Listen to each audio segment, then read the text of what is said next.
La Gran Misión Vivienda Venezuela, que ya tiene su ritmo, su plan, su inversión.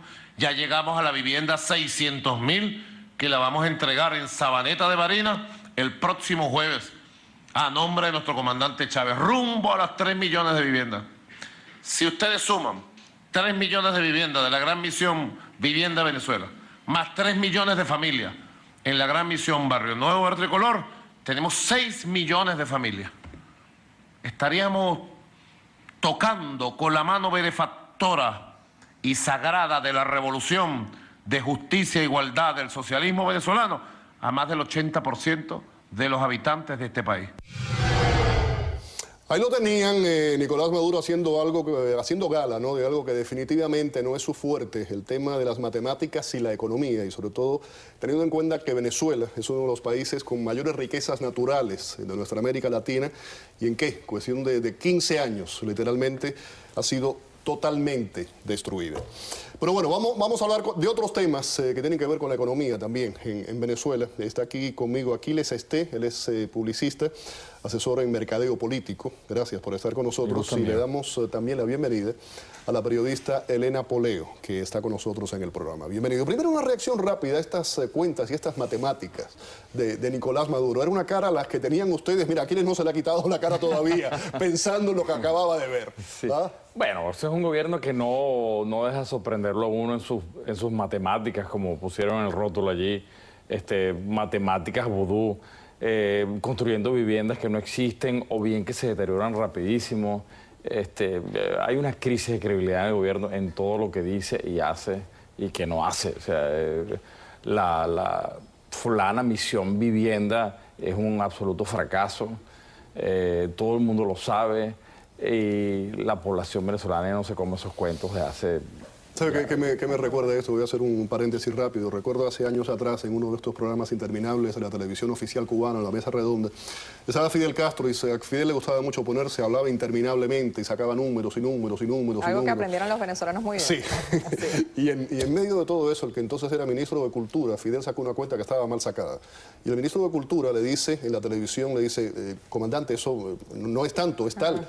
Fidel lo rectifica, le dice no, y vuelve a decir el número equivocado, y creo que a la tercera el ministro de Cultura lo mira y le dice, lo que usted diga, comandante. Lo que usted diga, es que esa es la cosa, lo que ellos dicen claro. Es la ley, no, ¿para qué vas a decir nada en público? Yo me imagino que toda esa gente que estaba ahí estaban completamente confundidos, pero no podían demostrarlo, porque si el comandante en jefe dice que eso es, esa es la ley, punto. Recuerda que estos son gobiernos orientados a la propaganda, estos no son gobiernos orientados a la gestión pública.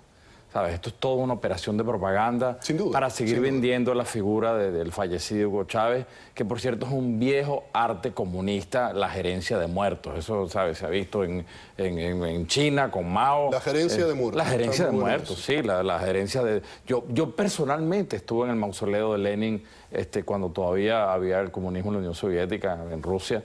Eso es un viejo arte comunista, gerenciar fallecidos. Vamos a hablar de eso, de gerenciar fallecidos más adelante, porque está la hija de Chávez y el hijo de Fidel Castro en Venezuela, y los han puesto un poco los dos para revivir las figuras de sus padres. Vamos a hablar de eso más adelante. Pero antes, Sidor, ¿qué reacciones hay de Sidor? Y le han dicho literalmente, le ha dicho al gobierno, vengan aquí y conversen y vean lo que está pasando. No solamente dijeron eso, el gobierno salió diciendo que ya tenían un acuerdo, que todo estaba arreglado, que todo es una maravilla. Cuando ya está claro... ¿Cuál es el desencuentro específicamente? Ellos llegaron a un acuerdo que además ya había sido, que ya los trabajadores de Sidor habían negado anteriormente y llegaron al mismo acuerdo. Los trabajadores están frente a Sidor, yo creo que ya llevan 4 días o más de protestas constantes. Hay que entender que Sidor es una empresa de metales, siderúrgica, en Venezuela. Está en la ciudad industrial más importante de Venezuela, en Ciudad Guayana, en una zona que vive completamente de esta industria.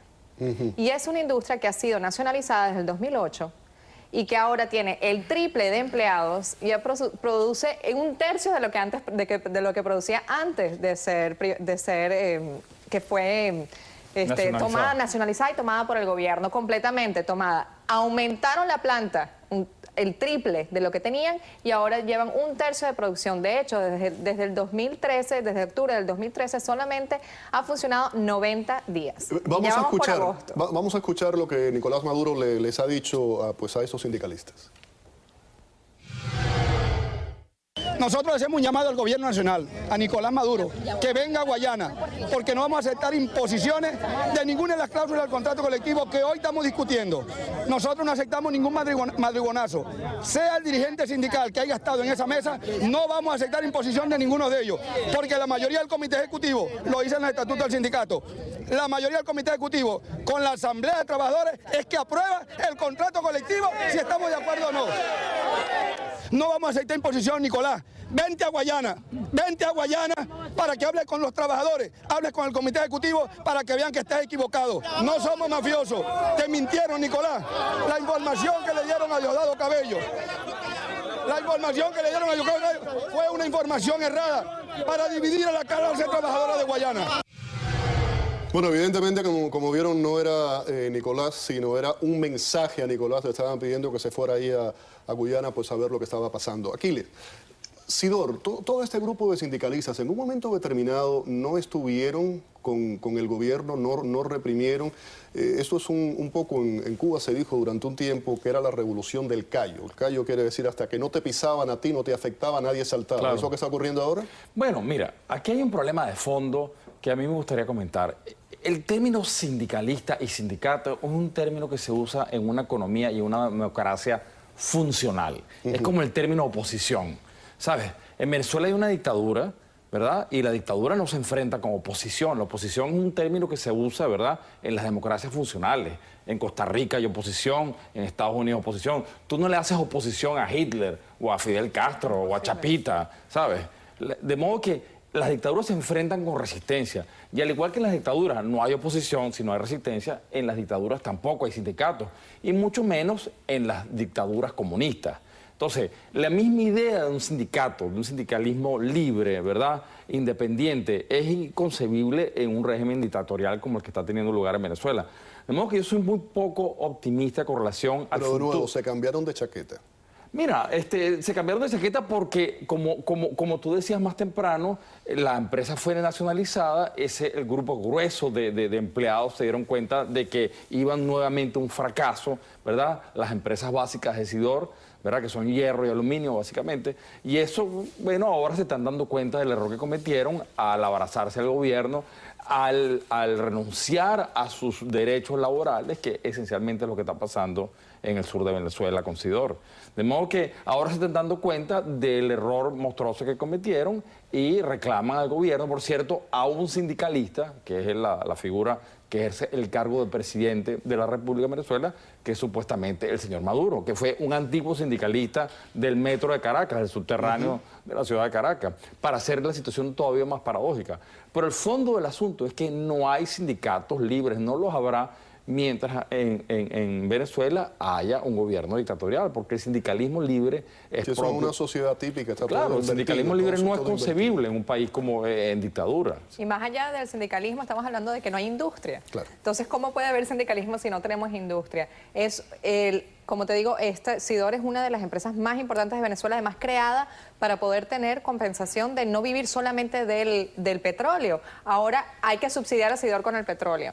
Entonces, por su falta de producción, simplemente, una falta de producción. La industria en Venezuela que se ha expropiado, que se ha tomado simplemente porque eso eran una de las anclas del gobierno de Chávez, ha ido desapareciendo, ha ido destruyendo la economía, se caen completamente las bases industriales de un país y ahí va creciendo pues este descontento, estos trabajadores que antes pudieron estar con el gobierno porque son trabajadores y por más que sea, si es un dueño nuevo, tú te vas a pegar con el dueño nuevo porque tú tienes que comer. ¿Fueron represores también? Tú tienes que comer.